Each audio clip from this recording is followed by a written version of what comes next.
সেন্টারে আমরা পঞ্চম শ্রেণীর শিক্ষার্থীদের বিদায় অনুষ্ঠান করলাম।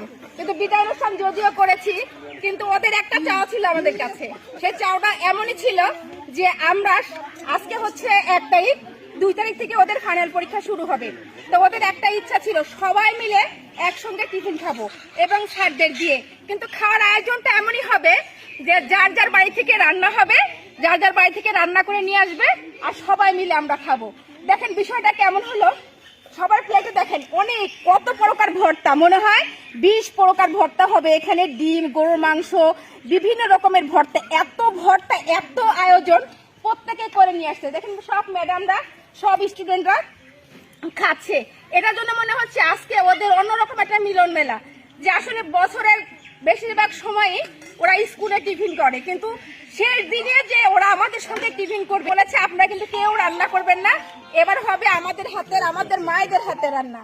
তা আমাদের সোনামণিদের হাতে এই আমরা যে এদিকে দেখতে পাচ্ছি সবাই মাঠে বসে, একবারে মাঠে বসে সবাই কি সুন্দর করে টিফিন বক্সে করে খানা নিয়ে আসছে, আর সেই খানা এখন আমরা সবাই খাচ্ছি। খুব মজা লাগছে, মজা হচ্ছে সবাই? সবাই খুশি তো? হ্যাঁ, অসাধারণ মজা হয়েছে। এত ভর্তার নামও বলতে পারছি না, বিভিন্ন রকম ভর্তা, গরুর মাংস, মুরগির মাংস, ডিম, এটা হচ্ছে কি কালিজিরা ভর্তা, তারপরে হচ্ছে মেথি ভর্তা, আরো কত কত কত রকম ভর্তা। এখন আমরা সবাই মিলে মজা করে ওদের সঙ্গে বসে এই মাঠে বসে খাচ্ছি। হ্যাঁ, তোমাদের সবাই আছে তো ঠিক মতো? এত খাওয়া আমি কিভাবে খাবো? কিন্তু যদি একজনের কাছ থেকে না নেই সেই কষ্ট পাবে। এত খাওয়া তো আর খেতে পারবো না, আমি তো আজকে একবার ফেটে যাবো।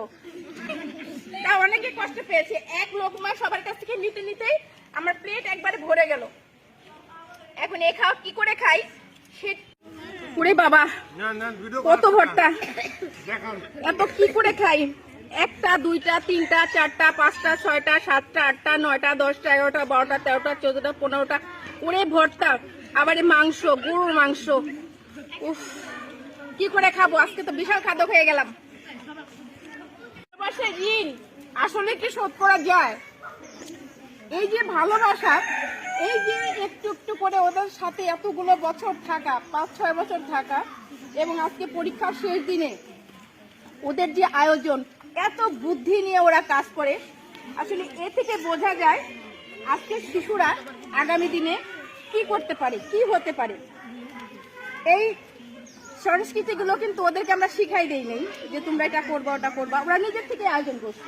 এটাই হচ্ছে মেধা ওদের। বড় ম্যাডাম, ঠিক আছে, আমাদের পাতে সব রয়ে গেল, আমার বড় ম্যাডাম কিন্তু সব শেষ করে ফেলছে, তাহলে বোঝা গেল বড় ম্যাডাম বেশি খায়। হ্যাঁ, আর আমরা ছোট ছোট মানুষ তো আমরা খুব কম খাই।